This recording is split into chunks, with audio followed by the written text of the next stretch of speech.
Assalamualaikum warahmatullahi wabarakatuh. Ketemu lagi dengan saya, Dr. Andes Mariana, pengajar kimia di SMA Negeri 1 Ciampea, Kabupaten Bogor. Kali ini kita akan membahas tentang cara menentukan bilangan oksidasi.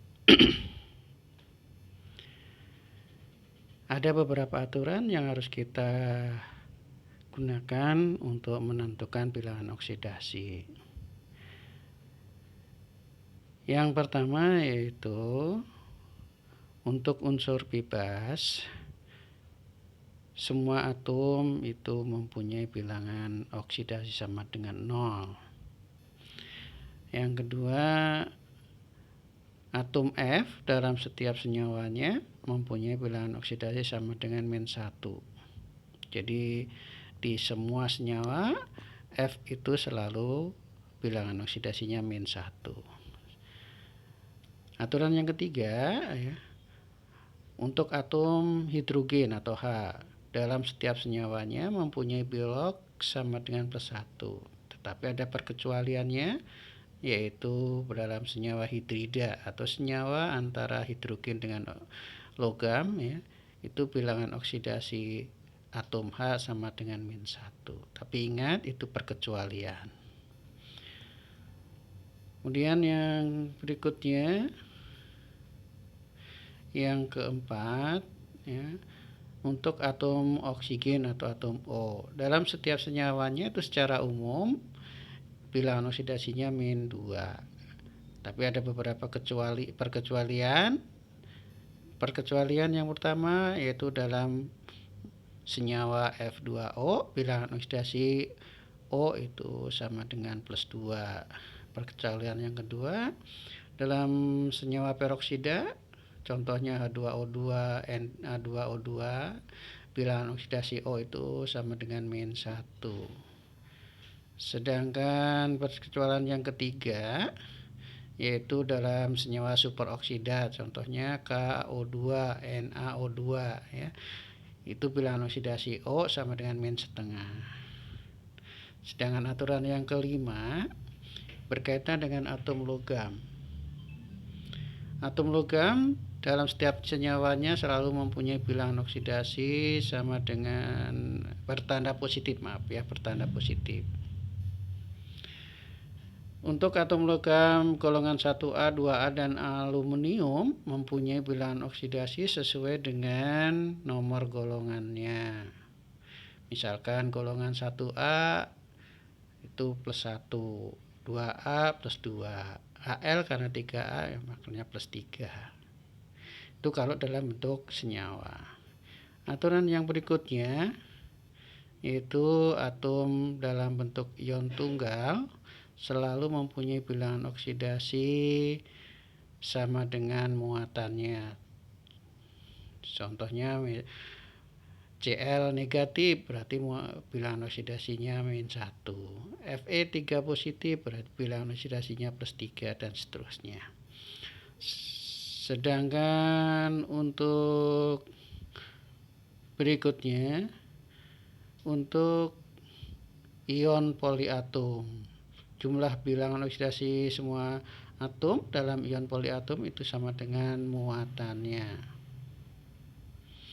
Contohnya misalkan ion SO4 2 negatif, berarti bilangan oksidasi S ditambah dengan 4 bilangan oksidasi O itu sama dengan -2. Sedangkan kalau dalam senyawa, bilangan oksidasinya berjumlah 0. Contohnya misalkan H2SO4, berarti 2 kali bilangan oksidasi S ditambah 2 kali bilangan oksidasi H ditambah bilangan oksidasi S ditambah 4 bilangan oksidasi O itu harus sama dengan 0. Aturan yang ke-9, dalam senyawa biner dengan logam, atom-atom golongan 6A itu akan mempunyai bilangan oksidasi -2. Senyawa biner itu artinya senyawa yang terdiri dari 2 jenis atom.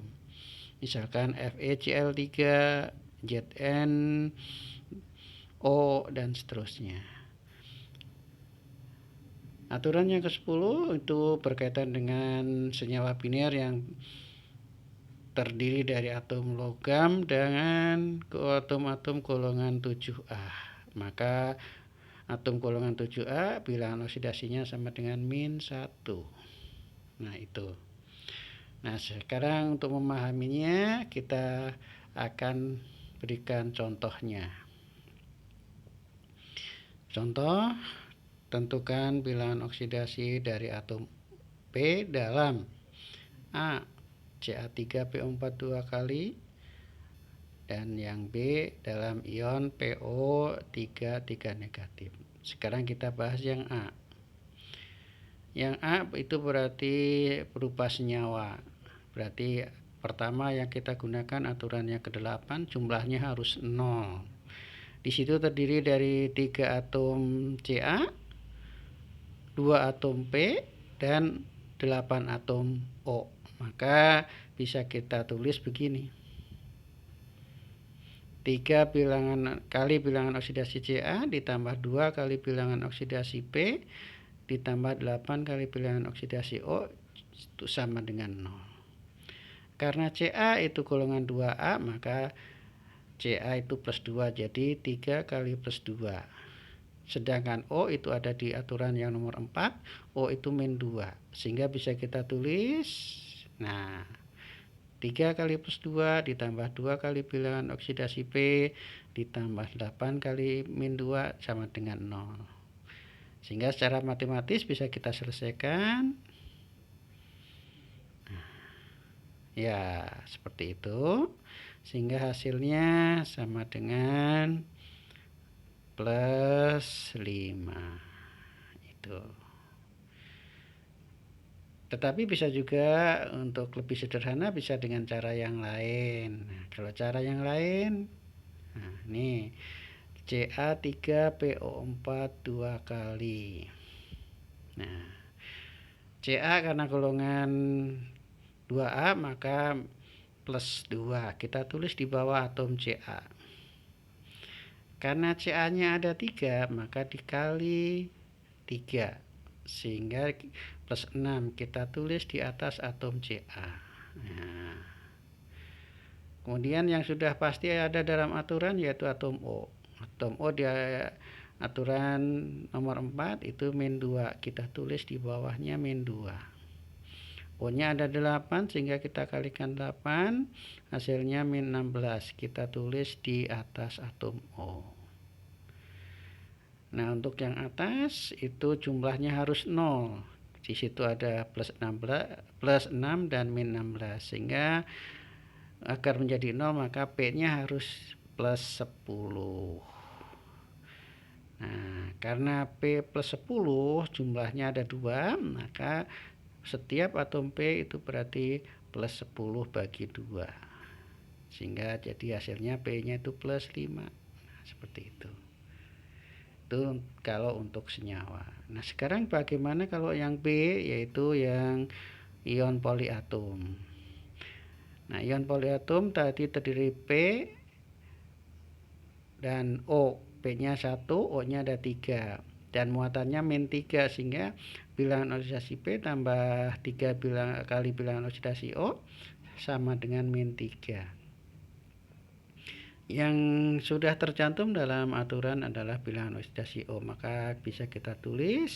Nah, bilangan oksidasi P ditambah 3 kali -2 sama dengan -3.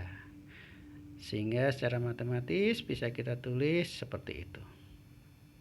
Sehingga hasilnya bilangan oksidasi P itu sama dengan plus 3. Demikian juga dengan cara yang kedua seperti yang tadi bisa dituliskan ya. O-nya itu sudah pasti di dalam aturan nomor 4 yaitu -2 ditulis di bawahnya. Karena O-nya ada 3, jadi kalikan 3 ditulis di atasnya. Sehingga di atasnya kita tulis -6. Karena itu ion poliatom maka jumlahnya yang di atas jumlahnya harus -3 sesuai muatannya. -6 ditambah berapa agar menjadi min 3, yaitu ditambah plus 3.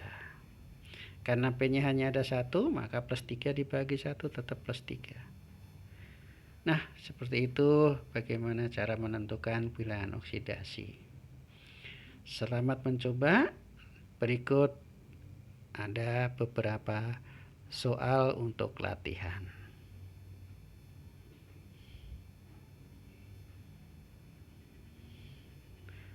Nah, ada beberapa soal untuk latihan baik dalam bentuk senyawa ataupun dalam bentuk ion poliatom. Selamat mencoba, semoga bermanfaat. Terima kasih. Assalamualaikum warahmatullahi wabarakatuh.